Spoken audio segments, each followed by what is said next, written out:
I'm making a variation of ricotta cheese, homemade ricotta cheese made out of powdered milk. Now this powdered milk is whole fat. It's 28.5% fat. And I've got a half a gallon of milk in here made from that powder. And once I get to 200 degrees, I'm slowly heating it up to 200 degrees. I've got a thermometer here to watch the temperature. You do not want it to boil.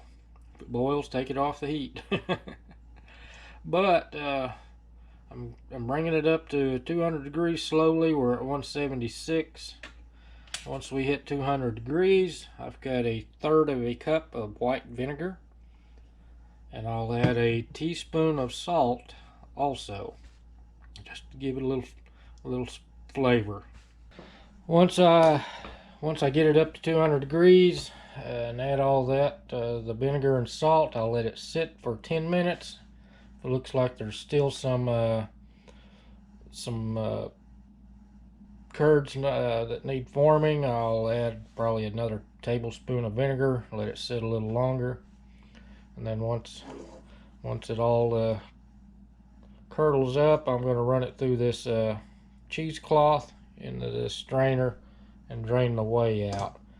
And this here's what I'm the whey that was left over from the first batch I made, because I'm doing a gallon of milk. I did it in half a gallon at a time, just to make it easier. And this was the first batch I made. I'm going to use this in a lasagna, so it's not really critical. You could use cottage cheese if you wanted to, but I personally like the ricotta a little more. But you can store this in the refrigerator for about a week, or you can freeze it for 3 months according to the recipe I found on the internet. So we're just monitoring the temperature. You'll see it'll start to form little bubbles on the top, and kind of got some steam there. You'll see it'll form some little bubbles on the top, and you'll see steam rising off of it. And we're at 182 right now, so we're getting very close. Like I said, once you hit 200, some recipes say 195, some recipes say 170. You know, it's up to you what recipe you want to follow. I'm just showing you what I did with what I had. So and I believe it's going to work fine for what I want to use it for. Like I said, I'm going to use it in a lasagna, and I'm going to use my eggplant instead of beef to make a kind of an eggplant lasagna, not necessarily eggplant parmesan. So, you know, just whatever you like to eat, you know, just cook it the way you like it, instead of just being a stickler to the recipe. Just experiment with different recipes, and you can add or subtract ingredients for your taste. So it's not necessarily about the correct way to do things. I'm going to do it the way I want it.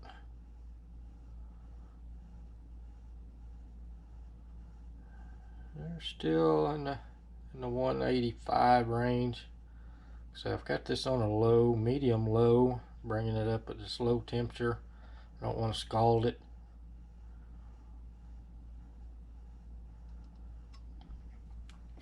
And I don't want to bore you with watching the temperature rise. Normally I buy ricotta cheese at the grocery store, but for the last couple of times I've been, there has been none in the dairy shelves. So I've got this powdered milk. Like I said, this is whole fat. I hear it works with low fat. I haven't tried it, but I'm kind of pleased with the results from the first batch, so I decided to make a second batch.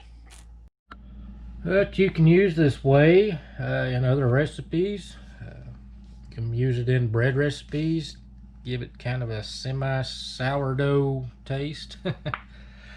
But anyway, you know, you don't have to throw this out. You can reuse it in other recipes just to give it a little extra flavor. Alright, we've hit 200 degrees. I'm going to put my vinegar in here. I added salt to the vinegar. I don't know if that'll affect it or not. Now I've got this wire whisk. I'm just gonna, you can see there's a skin on top of that. Probably see the steam coming off of it. It'll immediately start to curdle. But I just want to slowly stir that vinegar in here to distribute it. And I'm going to let this set for 10 minutes. My battery's about to die. But it's been 10 minutes. I've got these curds. You can see this is not a cottage cheese, but this is the curds. Try to get you over here. I got this on a tripod now, but you can see they're small curds like a ricotta. And I'm just gonna scoop some of this out so it don't splatter so much. They say scoop out the large curds. Really not any large curds.